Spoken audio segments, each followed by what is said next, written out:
Don't forget to like, share and subscribe my channel. अगर अभी तक आपने लाइफ प्रोसेस पार्ट 1 नहीं देखा है तो इस वीडियो का लिंक मैंने डिस्क्रिप्शन बॉक्स में दे दिया है। आप पहले पार्ट 1 देखें, तभी आपको पार्ट 2 अच्छे से समझ में आएगा। तो चलिए इस वीडियो में बात करते हैं लाइफ प्रोसेस पार्ट 2।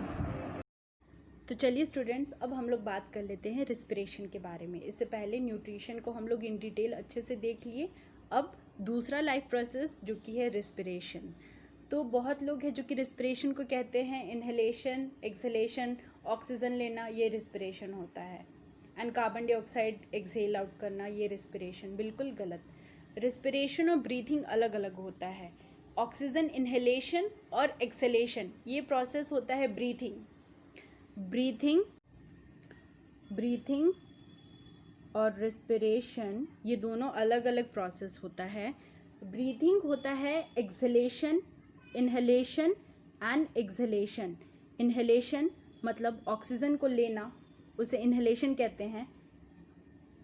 ऑक्सीजन को लेना इनहेलेशन, एंड कार्बन डाइऑक्साइड को रिलीज आउट करना, उसे कहते हैं एक्सहेलेशन। तो ये दोनों जो प्रोसेस है वो ब्रीथिंग में आता है। ऑक्सीजन को लेना, कार्बन डाइऑक्साइड को बॉडी से निकालना, वो होता है ब्रीथिंग। लेकिन रिस्पिरेशन अलग प्रोसेस है।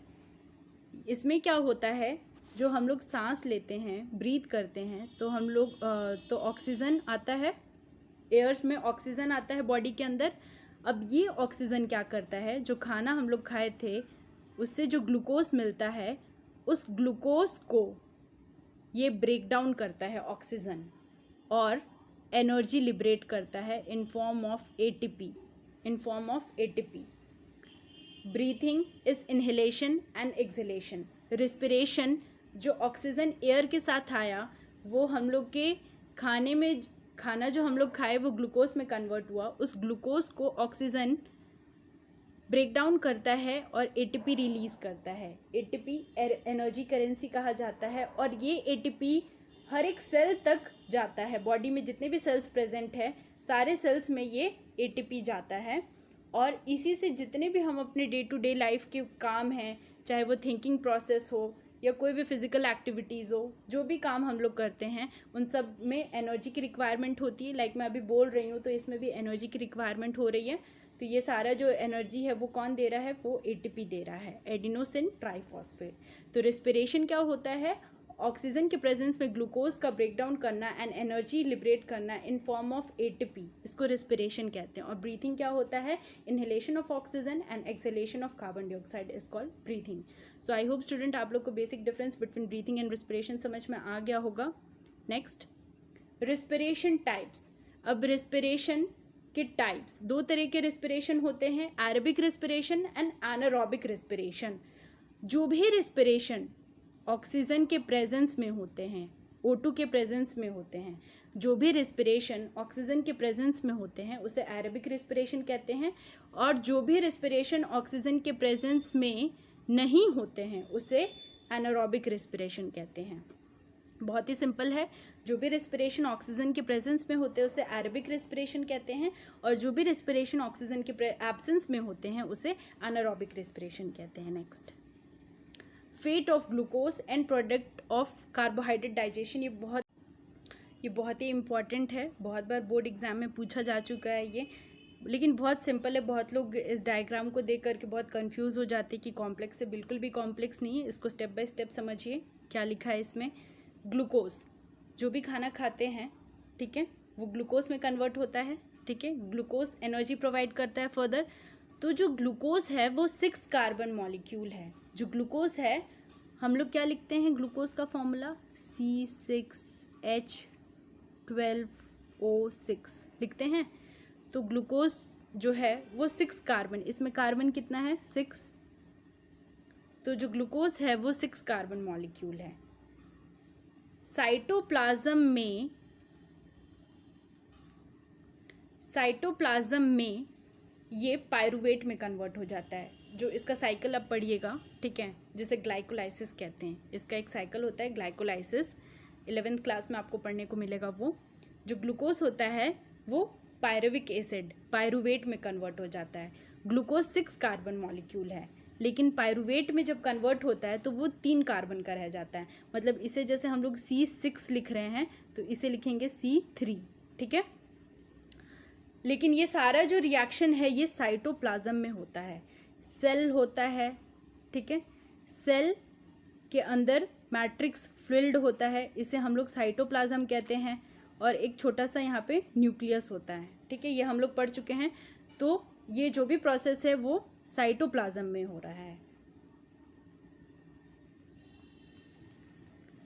तो ग्लूकोज जो है वो 6 कार्बन मॉलिक्यूल है, ये पायरुवेट में कन्वर्ट हो जाएगा 3 कार्बन मॉलिक्यूल, और ये सारा जो प्रोसेस होता है ग्लाइकोलाइसिस का वो साइटोप्लाज्म में होता है। अब जो पायरुवेट है ये एंड प्रोडक्ट होता है 3 कार्बन मॉलिक्यूल।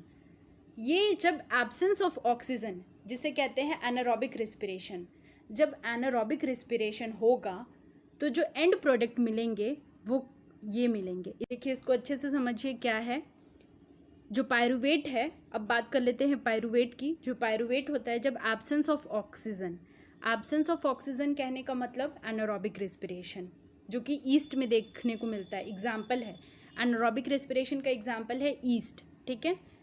तो जो एंड प्रोडक्ट्स होते हैं वो क्या होते हैं, इथेनॉल, कार्बन डाइऑक्साइड प्लस, जो एंड प्रोडक्ट होते हैं वो होते हैं ethanol, carbon dioxide plus energy. Ethanol कैसे बनते हैं, क्योंकि एनारोबिक रेस्पिरेशन में जब ऑक्सीजन का प्रेजेंस नहीं होता है तो फर्मेंटेशन होता है, और फर्मेंटेशन से इथेनॉल बनता है, ठीक है।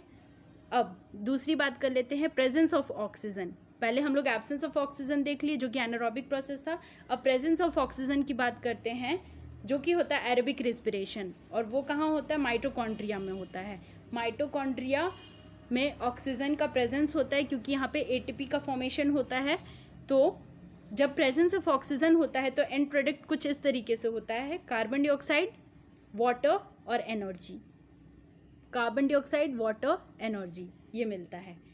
लेकिन जब लैक ऑफ ऑक्सीजन है वो एरोबिक रेस्पिरेशन ही, लेकिन ऑक्सीजन की जब कमी हो जाती है, जैसे कि ह्यूमन मसल सेल्स में जब हम लोग बहुत देर तक एक्सरसाइज करते हैं या कुछ भी इस तरह का फिजिकल एक्टिविटी करते हैं तो हम लोग एरोबिक ऑर्गेनिज्म, एरोबिक रेस्पिरेशन होता है, लेकिन उस कुछ कंडीशन में लैक ऑफ ऑक्सीजन होने लगती है, ठीक है।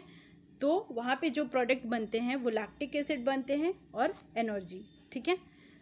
तो लैक्टिक एसिड जो है वो मसल सेल में स्टोर्ड होता है। तो यहाँ पे क्या हो रहा है तो वो एरोबिक रेस्पिरेशन, लेकिन व्हेन लैक ऑफ ऑक्सीजन। तो यहाँ पे 3 केसेस देखने को मिलती है। पहला है एब्सेंस ऑफ ऑक्सीजन जो कि है एनारोबिक रेस्पिरेशन में, क्या मिलेंगे product, ethanol, carbon dioxide plus energy. दूसरा है प्रेजेंस ऑफ ऑक्सीजन में जो कि है एरोबिक रेस्पिरेशन, तो क्या क्या मिलेंगी and products, carbon dioxide, water plus energy. और तीसरा कंडीशन है व्हेन लैक ऑफ ऑक्सीजन, जैसे कि ह्यूमन मसल सेल में, तो जो प्रोडक्ट मिलेंगी वो होंगे lactic acid plus energy. I hope आपको अच्छे से समझ में आया होगा ये।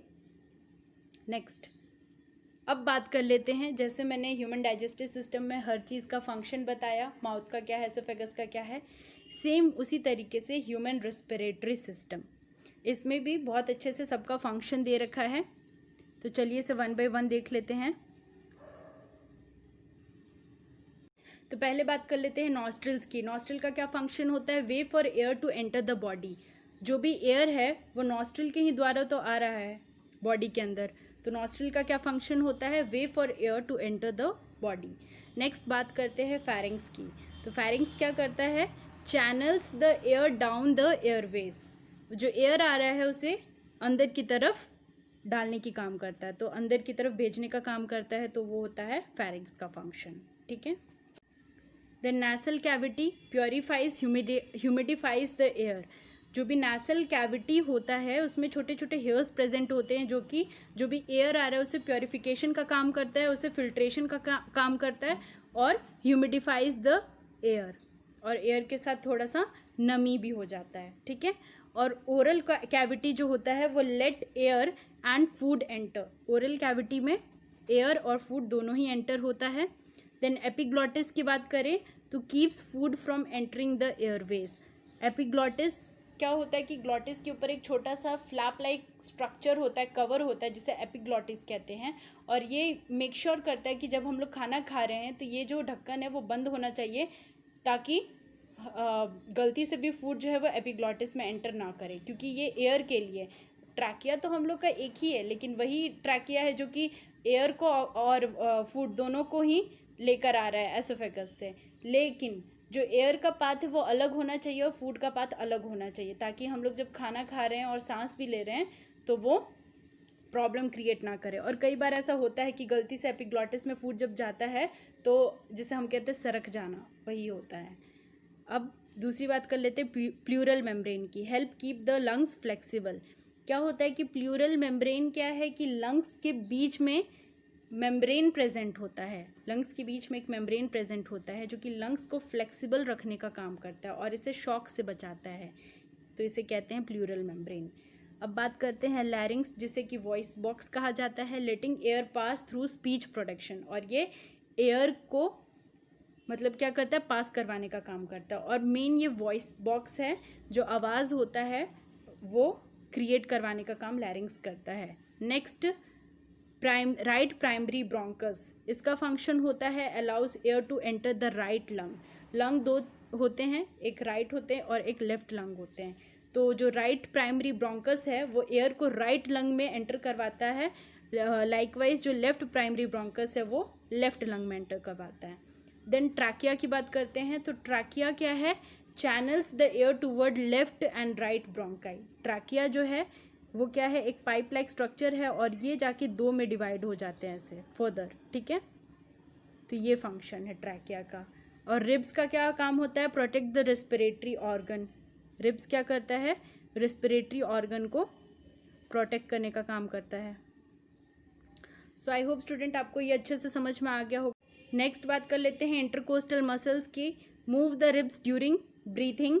रिब्स का मूवमेंट करवाता है, जब ब्रीथिंग होता है तो रिब्स का मूवमेंट जो होता है वो इंटरकोस्टल मसल्स के कारण होता है।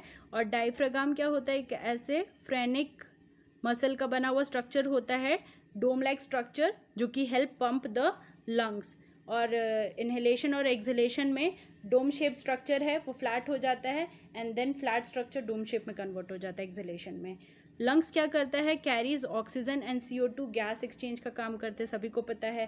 ब्रोंक्यूल्स क्या करता है, let the air reach the alveoli. Air को एल्वलाई तक, छोटे छोटे यहाँ पे क्या होते हैं ब्रोंकस, और फिर ऐसे बैलून लाइक स्ट्रक्चर होते हैं एल्वलाई करके। डायग्राम आप देखिएगा बुक में। देन एल्वलाई की बात करते हैं, site for oxygen and CO2 exchange. Alveoli site है जहाँ पे ऑक्सीजन और कार्बन डाइऑक्साइड का एक्सचेंज होता है। तो चलिए स्टूडेंट्स, आगे बढ़ने से पहले एक छोटा सा क्विज देख लेते हैं, कुछ क्वेश्चंस देख लेते हैं। क्वेश्चन 1 है, ड्यूरिंग इनहेलेशन द डायफ्रागाम। जब इनहेलेशन करते हैं यानी ऑक्सीजन लेते हैं हम लोग, तब डायफ्रागाम जिसका शेप डोम लाइक होता है, डोम शेप, उसका शेप कैसा हो जाता है, मतलब वो किस तरफ मूवमेंट शो करता है, वो मूवमेंट डाउन की तरफ शो करता है या अप की तरफ, या वैसे ही रहता है एज इट इज, या रिलैक्स स्टेट में रहता है, ठीक है। तो during inhalation the diaphragm moves down, moves up, stays the same और रिलैक्सेस। तो आपको इसका आंसर बताना है। आप अपने दिमाग में डायग्राम सोचिए कि जब इनहेलेशन होता है तो स्टूडेंट्स, जब इनहेलेशन होता है, जब भी ऑक्सीजन लेते हैं, तो क्या होता है कि जो रिब्स हैं और इंटरकोस्टल मसल्स है ये एक्सपैंड करते हैं, ठीक है। और एयर कैविटी के लिए अंदर स्पेस बनता है। तो जो डायफ्रागाम का पोजीशन है वो किस तरफ होगा, तो चलिए इसका आंसर देख लेते हैं। मूव्स डाउन, ठीक है। तो डायफ्रागाम जो है डोम शेप, वो नीचे की तरफ हो जाता है और फ्लैट शेप में हो जाता है। रिब्स एक्सपैंड करता है, इंटरकोस्टल मसल्स एक्सपैंड करता है, मतलब होल जो थोरैसिक कैविटी है, चेस्ट कैविटी है, वो पूरा एक्सपैंड करता है ताकि maximum amount of air enter कर सके। और डायफ्रागाम नीचे की तरफ जाता है, तभी तो ज़्यादा स्पेस मिलेगा। और ठीक इसका उल्टा होता है एक्सपीरेशन में। तो इसका आंसर हो जाएगा मूव्स डाउन। नेक्स्ट क्वेश्चन है, ग्लाइकोलाइसिस अकर्स इन। जो प्रोसेस ऑफ ग्लाइकोलाइसिस होता है, जिसमें जो glucose 6 carbon molecule last step and product pyruvic acid जो कि 3 कार्बन मॉलिक्यूल होता है उसमें कन्वर्ट होता है, इस प्रोसेस को ग्लाइकोलाइसिस कहते हैं। इसका साइट कहाँ पर है स्टूडेंट्स? ये होता कहाँ है? ये साइटोप्लाज्म में होता है, माइटोकॉन्ड्रिया में होता है, न्यूक्लियस में होता है, या बोथ ए एंड बी दोनों साइटोप्लाज्म और माइटोकॉन्ड्रिया में देखने को मिलता है। अगर आपने इससे पहले वाली वीडियो अच्छे से देखी होगी तो मैंने उसमें इस चीज़ का आंसर दे रखा था, उसमें ये चीज़ एक्सप्लेन किया था कि ग्लाइकोलाइसिस का जो प्रोसेस है वो जो एक डायग्राम था जिसमें तीनों मेथड बता रखा था। एरोबिक मेथड ऑफ रेस्पिरेशन में एंड प्रोडक्ट्स क्या होता है, एनारोबिक रेस्पिरेशन में क्या होता है, और due to lack of oxygen के प्रोसेस में, दैट इज एक्सरसाइज में, एंड प्रोडक्ट्स क्या होता है। तो उस वाले टेबल में वहाँ साफ साफ मेंशन था कि ये जो ग्लाइकोलाइसिस का प्रोसेस है that is glucose pyruvic acid में कन्वर्ट होता है, ये कहाँ पर होता है, इसका साइट कहाँ पर होता है। तो चलिए इसका आंसर देख लेते हैं। इसका आंसर होगा साइटोप्लाज्म। ये साइटोप्लाज्म में होता है। नेक्स्ट बात कर लेते हैं ट्रांसपोर्टेशन की।